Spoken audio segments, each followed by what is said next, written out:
নমস্কার বন্ধুরা, chef Shrabani daily blog চ্যানেলের পক্ষ থেকে সবাইকে স্বাগত জানিয়ে আজকে বানাতে চলেছি কালা চিকেন ভুনা। আপনারা প্রথম থেকে পুরো ভিডিওটা শেষ পর্যন্ত দেখতে থাকুন। ভালো লাগলে একটা লাইক দিয়ে আমার পাশে থাকুন ও বন্ধুদের সাথে শেয়ার করে দিন। খুবই সহজ একটা রেসিপি, একবার দেখলেই আপনারাও বাড়িতে বানিয়ে নিতে পারবেন খুব সহজেই। চলুন তাহলে শুরু করি। তো দেখুন বন্ধুরা, সবার প্রথমে গ্যাস ধরে আমি দিয়েছি সরষের তেল, দিলাম গোটা জিরে, এখন দিচ্ছি আমি 3টে পেঁয়াজ কুচি করে রেখেছি, পেঁয়াজ কুচি দিয়ে দিলাম। পেঁয়াজগুলো একটু নাড়াচাড়া করে লাল লাল করে একটু ভেজে নেব। তার আগে যদি কোনো বন্ধু আমার চ্যানেলে নতুন হয়ে থাকেন, চ্যানেলটি সাবস্ক্রাইব করে বেল আইকন হলে সেট করে দিন সবার প্রথমে আমার রেসিপি পেতে। দেখুন পেঁয়াজগুলো ভাজা হতে না হতে আমি একটা বড় সাইজের তেজপাতা দিয়ে দিলাম।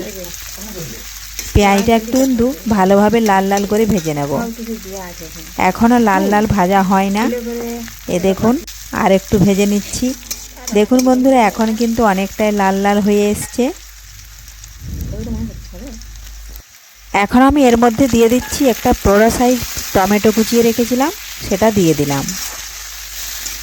এই দেখুন টমেটো ভালোভাবে পেঁয়াজের সাথে মিশিয়ে নিচ্ছি।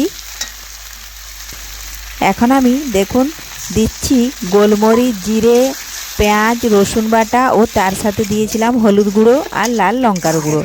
সমস্ত কিছু একসাথে কিন্তু আমি ঢেলে দিয়ে একটু কষে নিচ্ছি। এইভাবে বেশ কিছুক্ষণ ধরে আমি কষে নেব, মশলার কাঁচা গন্ধ যাতে চলে যায়। দেখুন বন্ধুরা, অনেকটাই কষানো হয়ে গেছে। এখন আমি চিকেন ধুয়ে রেখেছিলাম, চিকেনটা দিয়ে দিলাম। এখন নাড়াচাড়া করে ভালোভাবে মশলার সাথে চিকেন একটু মিশিয়ে নিচ্ছি।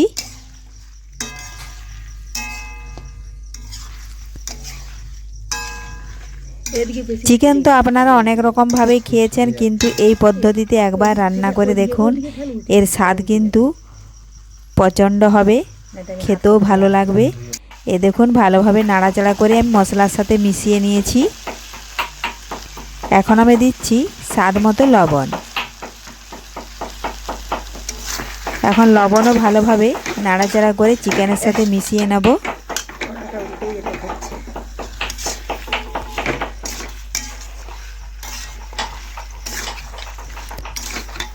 এইভাবে বেশ কিছুক্ষণ ধরে চিকেন একটু আমি রান্না করে নিচ্ছি।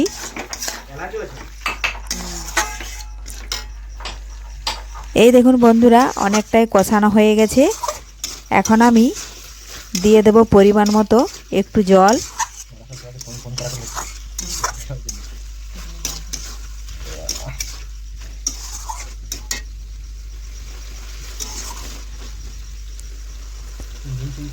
এই দেখুন একটু জল দিচ্ছি আমি। এখন আমি ভালোভাবে নাড়াচাড়া করে দেখুন মিশিয়ে নিলাম জলটা চিকেনের সাথে। আর বেশ কিছুক্ষণ ধরে একটু আমি ঢাকা দিয়ে দেব, তাহলে চিকেন ভালোভাবে সেদ্ধ হয়ে যাবে। তার আগে আমি দেখুন আলুগুলো লবণ হলুদ মাখিয়ে ভেজে রেখেছিলাম, আলুগুলোও কিন্তু এই মুহূর্তে দিয়ে দিচ্ছি, তাহলে আলুও ভালোভাবে চিকেনের সাথে সেদ্ধ হয়ে যাবে।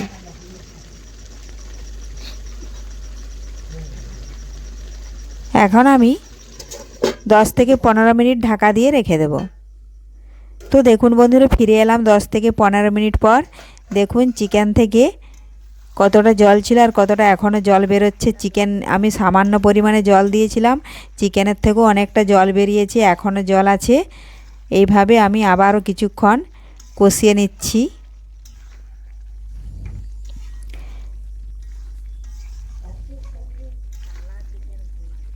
এই দেখুন বন্ধুরা, এইভাবে কষিয়ে নিতে হবে।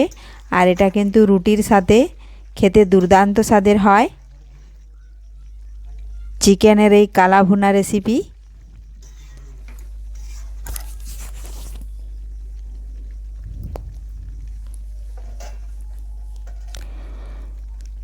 আমি আবার একটু ঢাকা দিয়ে দিচ্ছি, কারণ অনেকটাই জল আছে। ফিরে এলাম, দেখুন বন্ধুরা ঢাকা তুলে নিয়েছি, আর ধনেপাতা কুচি দিয়ে দিয়েছি। দেখুন চিকেনের কালার খুব সুন্দর এসেছে, খুব সহজেই তৈরি হয়ে গেল চিকেনের কালা ভুনা। রেসিপিটি ভালো লাগলে লাইক শেয়ার কমেন্ট করতে অবশ্যই ভুলবেন না বন্ধুরা। এখন এটা আপনারা রুটি কিংবা গরম ভাত দিয়েও খেতে পারবেন, দারুণ লাগবে। ধন্যবাদ, ফিরে আসবো আবার কোনো নতুন রেসিপি নিয়ে।